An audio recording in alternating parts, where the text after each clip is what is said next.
So our first talk today, opening our workshop, is by Daniel Alford. I just presented him to you, postdoctoral researcher of the EX-PATRIA team at the University of Lille. He will speak about kings, wives, and put upon priests, exerting Sasanian royal control in the 5th century Caucasus. And welcome, Daniel. And just a second, I will stop sharing this presentation. So the floor is yours. Okay. I hope everybody can see. So thank you for that introduction, Katia. It's very good to be here. I've travelled a long way, all the way from the metro station to be here today. And today I am presenting something a bit tangential to my normal studies, which focus more on the 450s, on the removal of Armenian leadership in the late 420s. So it famously in 428, following complaints by the Armenian nobility, the region's last king of the Arsacids dynasty, Archie IV, was summoned to the Sasanian court by King of Kings Waran V and removed from his position. Upon complaining or refusing to denounce him, the Catholicos of the Armenian Church, Sahak I or Sahak the Great, was also removed from his position. And this was, in Armenian sources, an extremely significant moment, as it represented both the end of the Armenian royal rule in the Sasanian period and also the end of the Gregorid family of Armenian Catholicoses who had dominated the control of the Armenian Church since the initial conversion of Armenia by Gregory the Illuminator. So there they both are, removed. And in fact, I should add here that Armenia had a long period without a king in between the fall of Artashir and the rise of Ashot I in the late 9th century, meaning that there was roughly over 400 years in which there was no king of Armenia. So this is a very significant event for Armenian history. However, I want to argue in the following, I believe it's 30 minutes I have, that the removal of Artashir was not intended by the Sasanian administration as a permanent status quo. It wasn't intended to be definitive, but the removal of Sahak may have been. And so I will start very briefly with Artashir. And so the first thing I want to bring up here is removing an Arsacids king was not unprecedented. In fact, Artashir's own father, Ramshapur, had come to the throne because his uncle, Khusrav IV, had been removed after complaints were made against him, again by the Armenian nobility in 389 CE, a very similar situation to Artashir. We also have famously several periods of domination of the Armenian throne by children of the Sasanian king. So in the 3rd century and going on to the early 4th century, so the 3rd century rather, we have 2 sons of Shapur I who controlled the Armenian kingship. And then again in 415 to 420, Shapur IV was in place to cover a period of minority rule for the Arsacids at the start of Archie IV's reign.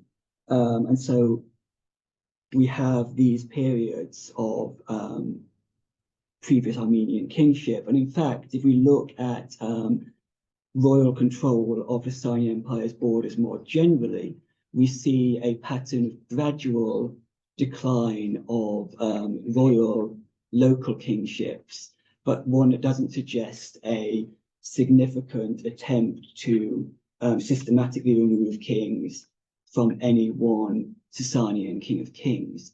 So we reached a height, we see the height of these local kingships under Sasanian control in the very early Sasanian period under the reign of Shabur I. And you can't quite see here because of the taskbar, but this map was originally for the 650s, and I've crossed it out and I've put the 270s instead. We'll take it just a second. We'll take it this way. Okay.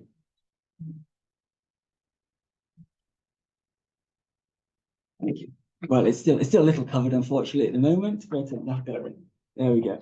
So, but this shows everything I want to show. So I've trotted out its 270. And on Shabur I's Kabar Izardusht inscription at Nakshi Rustam, Shabur lists 4 of his sons who he has imposed as kings of border regions in his empire. So we have Gilan here. We have Meshan. We have, this is really, it's described as Turan, Hind, and Saka, but it's really largely Saka, as the other regions are more considered. And then we have Armenia, the great king of Armenia, Hormizd Ardashir. And 3 of these kings, in fact, went on to become king of kings of the Sasanian Empire. The only one who didn't may have been dead by the time the inscription was made, because his wife is listed as the guardian of his property in Shabur's enumeration of his kings and vassals. But we see a gradual decline of this system. We see nothing more on Gilan and Meshan after this point in terms of kingship. And and the Sasanian crown passed back into Arsid hands. By the time the Arsid king Ardashir was removed, we see something that looks more like this, where the borderline in Saka was still controlled by a descendant of the Sasanian crown, although he would be removed by the grandson of Wadam V, following a rebellion, or rather a dispute between Peros, this grandson, and his brother, who controlled Saka at the time, over the throne, the kingship of the Sasanian Empire more generally. Meanwhile, these borderlands, Armenia and Caucasus Albania, next to it, were controlled by royal families with marital connections to the Sasanian throne. The Armenian attested connections are much more distant. So Ardashir's uncle had married a great aunt rather of Wadam, but the Caucasian Albanians were particularly ensconced in Sasanian connections. According to Moses Bataranatsi, every Caucasian Albanian king from the 3rd to the last married into the Sasanian family. And if all of these are accurate, then I've given here a brief family tree of Vatche II, who was contemporary with Yazdegerd II and Peros, and was removed by Peros. And he was simultaneously the nephew, son-in-law, grandson, and great-uncle to Yazdegerd II, because Peros's son had married a sister of Yazdegerd, meaning that all of his aunts were also his sisters-in-law. So it's a very convoluted portrait that I like to stick in. And incidentally, Vatche was himself removed and then returned by a relative of his was returned later by Sasanians. So we see a kind of these ad hoc removals of kings and then re-returns of kings throughout various Sasanian rules in no particular pattern. And in fact, I think if we look at Armenian sources, we have evidence in the generation after Bahram V, there was an attempt to return Arsacid control to Armenia. So, following a rebellion in the early 450s, 450 to 451, which I won't get into today because it's not especially relevant to this talk. After this rebellion was defeated, the son of Bahram V, who was ruling at the time, Yazdgerd II, removed the Marzban of Armenia, the highest official connected to Sasanian court, and replaced him with certain Ata Ormiz, a man who Khazar claims is from the land of Armenia, and who Yehishe, another historian of the same events, describes as having lands that were mixed. Han is the word he used, but mixed in Armenia, a sort of vague description. And this figure appears to be an Arsacid, a member of the family that had been removed, meaning that only 25 years after the removal of Ardashir, we are seeing an Arsacid retaking control or being replaced in control of Armenia. Perhaps the belief was that he, being related to this previous family, he would keep the Armenians who had just rebelled under control better. However, we seem to see something of obfuscation of this with Khazar, who is somewhat critical of this figure and refers to him as Arsha Khan, the Armenian rendering of the Iranian rendering of patronyms. So this is generally given to Iranian officials and Persian officials in Armenian sources, whereas the Armenian royal family are known by the name Arsha Kuni, more commonly with a Armenian Uni ending. So there appears to have been an attempt to, maybe knowingly or not, obscure his Armenianness, and Khazar is quite critical of him, claiming that he falsely he sort of tricked the Armenians into going to the court of Yazdgerd II, where they were arrested. We see something of a more positive portrayal in Yehishe, who claims that actually it was the Armenian nobles who decided to go on their own behalf, and he describes them visiting the Marzban and giving their possessions to him for safeguarding before going with their wives and children, and sort of a very idyllic depiction of them going to complain to the Sasanian king for their ill treatment under the hands of the previous Marzban and various officials. And so this is possibly reflecting something of a varied reception among Armenians to this figure. I want to now move on to the removal of Catholicos Sahak, where I think that his removal, despite being justified in the narrative in Khazar and Yehishe and Moses, Havanatsi, in a much more narrative display, where he is only removed because of his refusal to upbraid and betray Ardashir IV before the Sasanian king.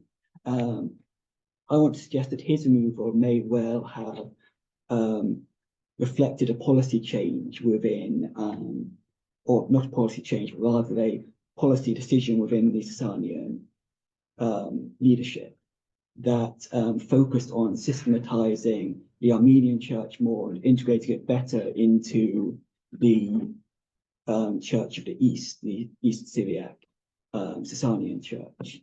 So why do I think this? Partly, we have the successors of Sahak initially put in place while Sahak was in captivity in the court of the Sasanian of Bahram V. And first, we have this Surmak of Buznuni. Surmak had supposedly assisted the nobility, the Armenian nobility, in slandering Sahak, and was rewarded briefly with control of Catholicosate.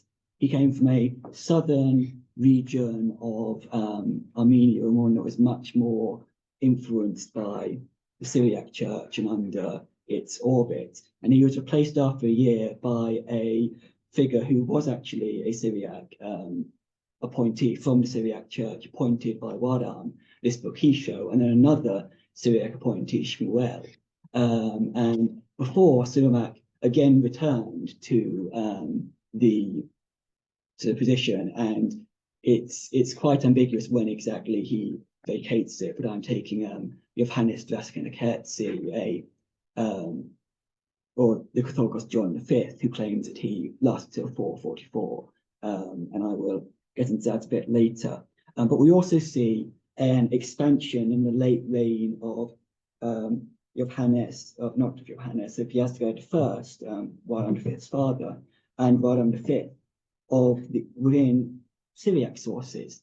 So the Synod of Mar Yavalaha claims control of all of the Transcaucasian churches within the Sasanian Empire. So Armenia is Armenia, Gerzan, Georgia, and Caucasian Albania. An extremely large claim for the Syriac Church, which at the time is focusing otherwise outside of these Transcaucasian areas, largely on this urbanized region of the Sasanian Empire in the west. And while this claim has ceased by 424, they no longer claim Caucasian Albania and Georgia, we still see an Armenian bishop who is unfortunately not identifiable with any of the Catholicoses, and Archie is a very common name, so he's difficult to identify more broadly, attending the Synod of Dagisho in 424, early in William V's reign. Unfortunately, the next Syriac Synod after this is 484, so 60 years later in the reign of Sasanian King and Prince Valash. And so it is not possible to trace any further progression in Wadam's construction of this Syriac church beyond this point through the Syriac sources. But we can understand some of the reasons behind it and maybe see some reaction against it in Armenian sources. And so part of the reason this would be beneficial for the Sasanian administration is that Yazdegerd I, the father of Bahram, was the first Sasanian king of kings to use Syriac bishops in bureaucratic and official capacities, to use them as diplomats and envoys and managers of defensive positions. We'll see some more of this in Michael's talk later today, I think, so I won't go into that in great detail. And Wadam, by imposing a Syriac church over Armenia, could extend this to an important border region and gain greater control over their church. And we see some pushing against this in 440s. So we have famously the Council of Shahabiran. One of its canons, Canon 14, is petitioned against the common practice in Syriac churches of cohabiting, or Syriac and religious communities of cohabiting ascetic men and women. And we see a claim against this. Additionally, the Catholicos who took this position, who ran this council and had taken the seat in 444, appears to have been not accepted by the Sasanian crown. So Hazar even goes as far as claiming that he was not a bishop, but only ordained an elder, and had been declared Catholicos despite this. And interestingly, in lists of later, probably around 445, when Yazdegerd II attempted to Zoroastrianize the Armenian elite as part of a greater policy of his, we see a list of bishops complaining about this, and one of them is this Sir Mac Ubrusnuni. So if this is the same Sir Mac Ubrusnuni who was previously Catholicos, we have a man who was appointed Catholicos because he was part of the Sasanian program, and then appointed Catholicos again, and then removed from the Catholicosate and supporting an Armenian pushback against Sasanian authorities. So a quite interesting figure that unfortunately we don't have much more information on. This, of course, assuming they're all the same figure, which they may well not be. So what was the reason for these, why was it important to have a greater religious control and administrative control over Armenia? Well, one of the significant reasons, obviously, is Armenia is right on, oh, I'm going too far, I'll go back. Armenia is right on the border of the Roman Empire. It's very strategically important for Western defense, and it is Christian. Like the Roman Empire, it has a potential fifth column that can be controlled by conversion to an Armenian church that is more state-sponsored by the Sasanians. But another reason is the eastern border, where cavalry levies of Caucasian regions are very important for the defense of. And in this period, we see a rise from the period of Shapur II until the reign of Peroz, when it really spikes, because Peroz is killed by these armies. We see a rise in Hunnic groups attacking the northeastern border of the Sasanian Empire, which was not only a strategic threat to the empire, but also a sort of a cosmological, ideological threat, because it challenged the Sasanians' claim to control of this region as an Iranian inheritors of a Zoroastrian past, because these Hunnic groups were themselves Iranian as well. And one of the ways the Sasanians appear to have dealt with this is through Zoroastrianizing policies and through more greatly structuring themselves around a vision of the past that connected them to a mythic dynasty, the Kianians, who fought against groups from a similar area. We see this in the coins, initially with Bahram's father, Yazdegerd I, who adopts a title, Ramshah, it is used in by one of the most famous Kianians, K-Vishtas, who adopted Zoroastrianism. And then after him, by Bahram's son, and later one of his grandsons, who adopt K and Huke in their tutelage. This last one is not further adopted, though. It seems to be more to do with challenging internal challenges to his reign and external threats. But I just want to put in here for completeness' sake. And Bahram doesn't appear to expand between Yazdegerd I and Yazdegerd II. He simply adopts Yazdegerd I's policy, but also seems to be adopting Yazdegerd I's policy of more greatly integrating religious groups, as opposed to pushing a Zoroastrianizing agenda.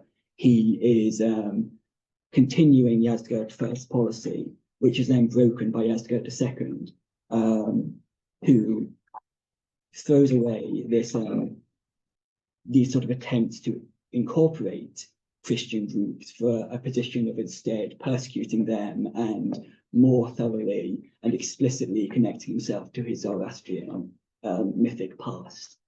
So, bring us back to the beginning. My position in this is that Bahram's reign represents an extension of Yazdegerd I's policies, religious policies, designed at gaining greater border security and pushing back both threats from the Roman side and from the eastern Hunnic frontiers, by religiously reforming and by opportunistically removing and replacing royal officials who either caused trouble to the Sasanian Empire or a particular king, or were simply no longer as useful as a more centralized Marsban administration would have been. This tactic appears to have been relatively successful if the rise of Yazdegerd II is any indication. Yazdegerd II was the first Sasanian emperor in 60 years to neither immediately face a challenge from a relative when he took the throne, nor to be killed by his nobility. And unfortunately, he did not continue this successful streak, because he, after he died, immediately precipitated a contest between his sons over who would be Sasanian emperor. So that is my talk. I will be taking questions, and thank you for your time and your attention.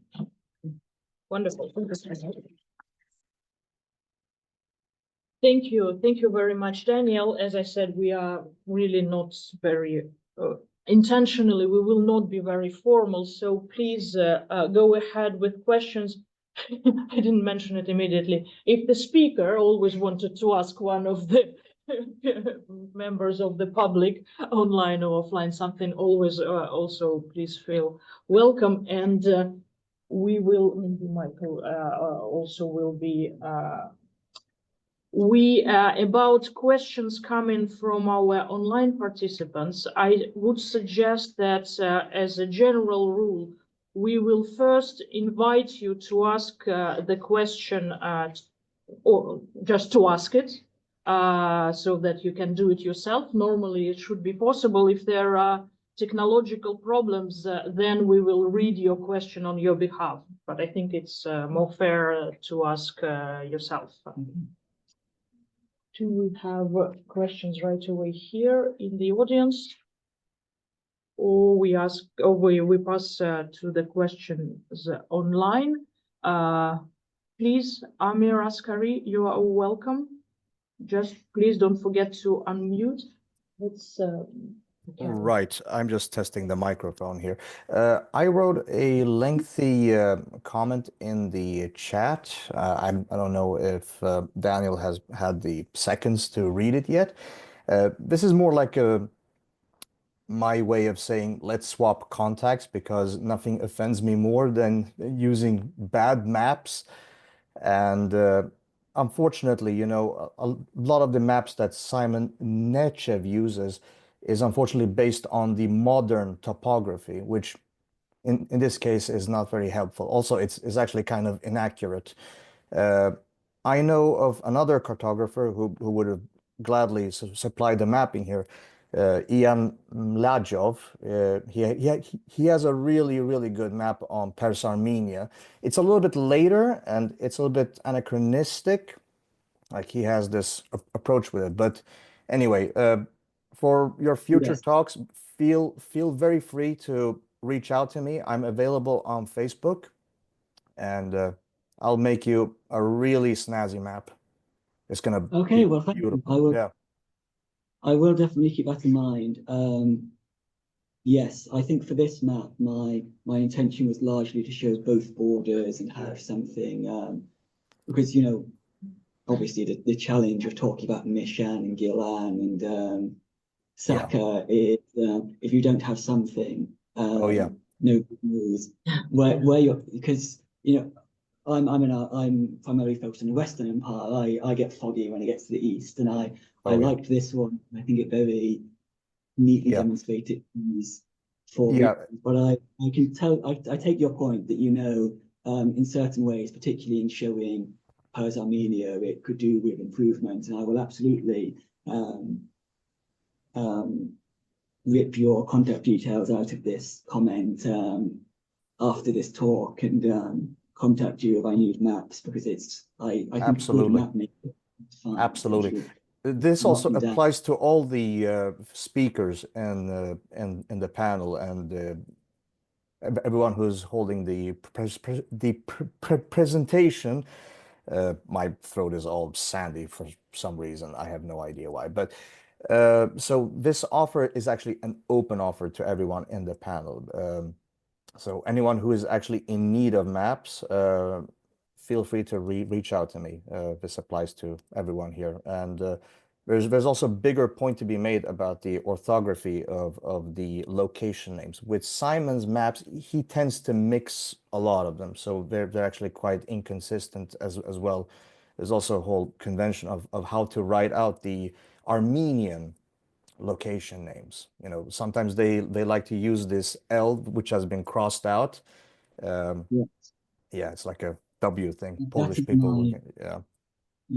that's my preference, because otherwise you've all this GHs and, you know, Yeah. and it's hard, like from a transcribing perspective, it's not obvious Oh that yeah. one letter is one letter, you know. Yeah. But So obviously you're more of that's an Awank person than Arvank. yes, typically. But it's obviously I know other people who have different opinions. It's a classic thing of ask two Armenologists, you get three different answers, you know. It's hyphen. Okay, so Thank you so much, and thank you for this generous offer as well. I think we have a comment. We have first Justo and then Khodadad. Okay. No, yes, I'm this general important presentations. I would like to know if you plan to work on the Sasanian seals. So I know about materials found in Armenia. I don't know very much about Georgia, but now the situation of the museums in Georgia is not so clear. But I am aware of some inscriptions that have been found there, and some 15 years ago, I think I was there with Carlo Ceretti, and who proposed to give the materials to Fabrizio Sinisi. I'm not sure what happened then, but it could be interesting to add this evidence as well. Yes, and I think the seals for this particular question is not something I considered. Although I do, I haven't worked on like whenever I get a chance to work on these sort of inscriptional things, I like to, because it's not really my area, but I'm sort of trying to get more into it, and I very much enjoy, that sort of seeing the actual material.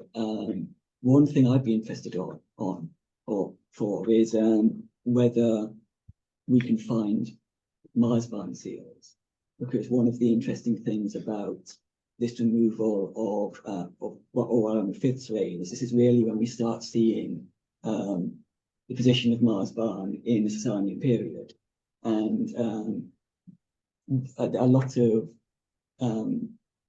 arguments get made about this, about did it exist before. I'm hesitant to say no, it didn't, because it's it's Parthian position as well, and it's not something we necessarily see on inscriptions, which is most of our 3rd century data. So I wonder if we're just seeing Marsbans now because we're not seeing kings, if that makes sense. But seals could potentially be a good resource for that if we can find datable Marsban seals. On the seals, just a small comment. As it happens, Judith Lerner will be joining us today in the afternoon of what is European afternoon, but she's in the States, so it is now too early for her, but it's night, I guess. But then she will join us online, and I suggest that we return to that question in the general discussion, because, as I said, it's also a matter of, to have the goal is to have a conversation and ask questions around. So, yes, the seals. If there are, I see that the chat is really quite. There are different parts of it now. If maybe if you feel like you want to make a comment or ask a question, don't hesitate to also raise your virtual hand on the Zoom. It will be a little bit easier to see you for us. For example, I saw a conversation and Patrick answered to Justo, but I don't know if you want to intervene and make this comment. Patrick Skupniewicz, or if Khodadad was just making comments in the chat. Probably yes. All right. Yes, please, Giovanni. No, many thanks, because it was very interesting, and I was. Since I work on Syriac studies, I was very interested on the Syriac connection you were mentioning. I was wondering, because the choose possible Syriac Catholicos, or at least coming from Syria, are very interesting, and they are in that years, so between 20s and 30s. Yes.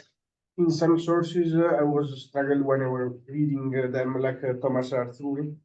It is really remember the moment of Bar Sauma, so late 5th century, as the problematic moment for the relationship between Church of the East and Armenia. And I was looking now to like Draskan-Kerti and Arthruni.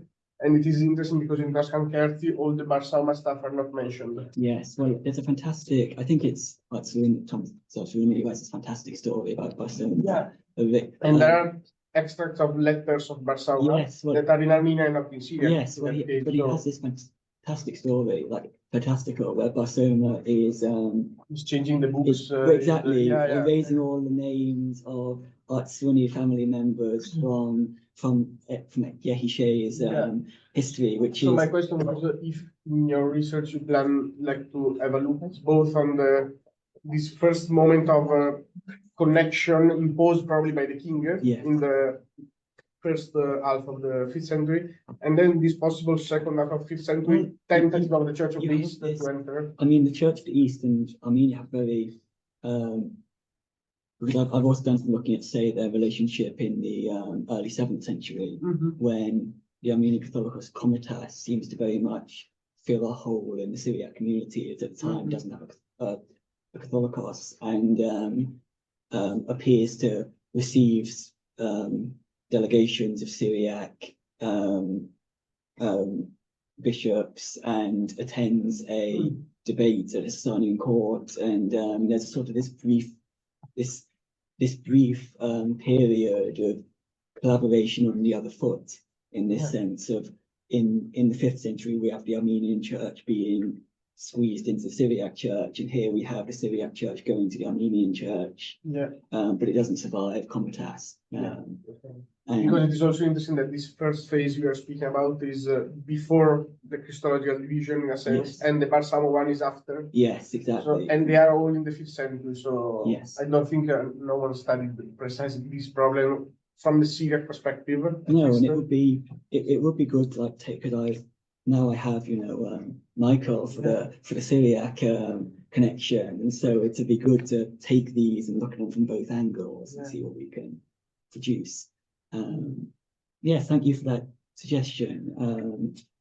Really good. Jeffrey. Thank you for really, c'était vraiment très intéressant. Merci de cette présentation. Un peu de français, pourquoi Un peu de pas. français. But thank you. That's very interesting. Getting on to this issue of this idea of the Syriac church, a sort of struggle for power, let's say, amongst Christians within the Sasanian, the Persian Empire. I suppose what we can wonder about is whether who is leading whom, whether it's churchmen at these early councils under Yazdgard I.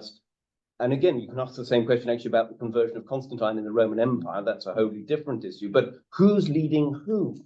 So should we see what's going on as these people, the church fathers, with some Western input as well, in 410, sponsored by Yazdgard, are they leading him in order to extend their control?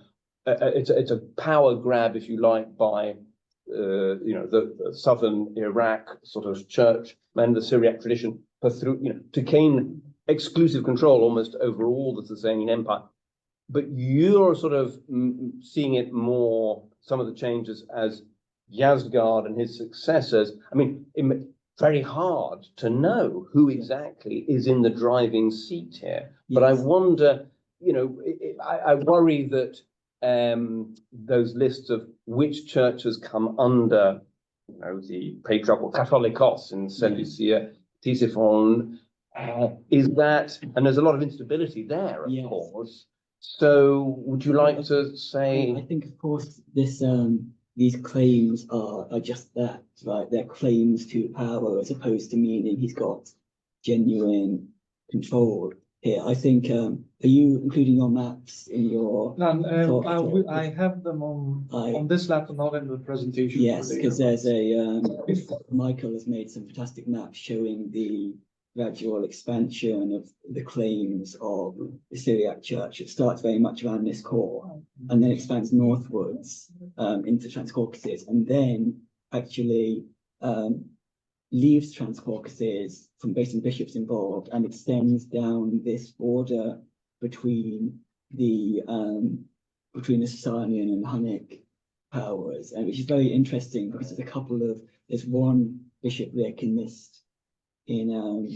the 424 Tadisho, who is called the Bishop of the Captivity of Gorgan, attesting, and my Armenian rebels in the 450s are exactly sent to be captives in Gorgan. So there seems to be a sort of a captive community there. Right around the time we're seeing all of these extensive building works to fortify the frontier, which is indicative maybe that there's some sort of use of these captives to facilitate this, or whatever that means. In terms of who's leading who with Wadam, I think I try not to say, because obviously it's all politics, it's difficult to reconstruct, and I find it Wadam is also is sort of has a reputation in later sources of being very hands-off.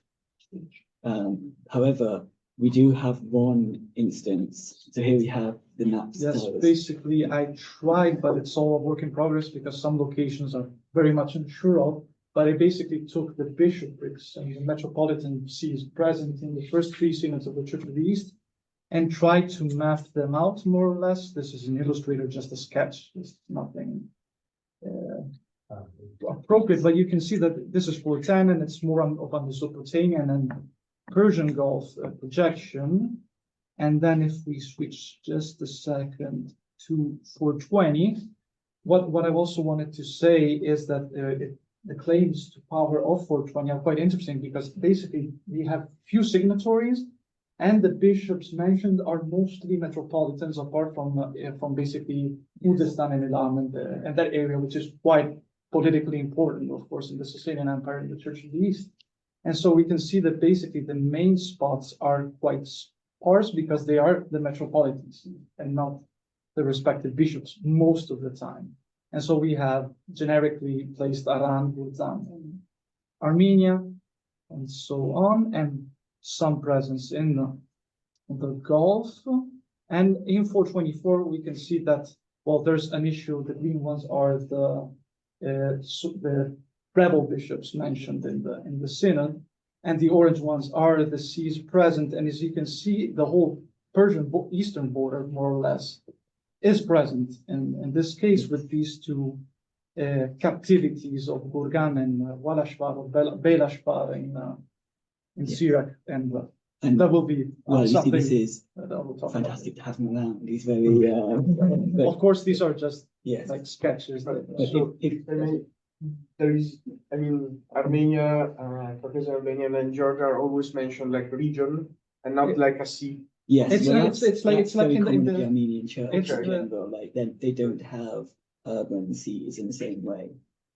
Basically, and it's also like in the synod, it's like a list of seas, generically speaking, and we have these three Caucasian ones, and mainly there's only metropolitans that we find in 410. Apart from these three, we find mostly metropolitans in 410 and 424. Yes.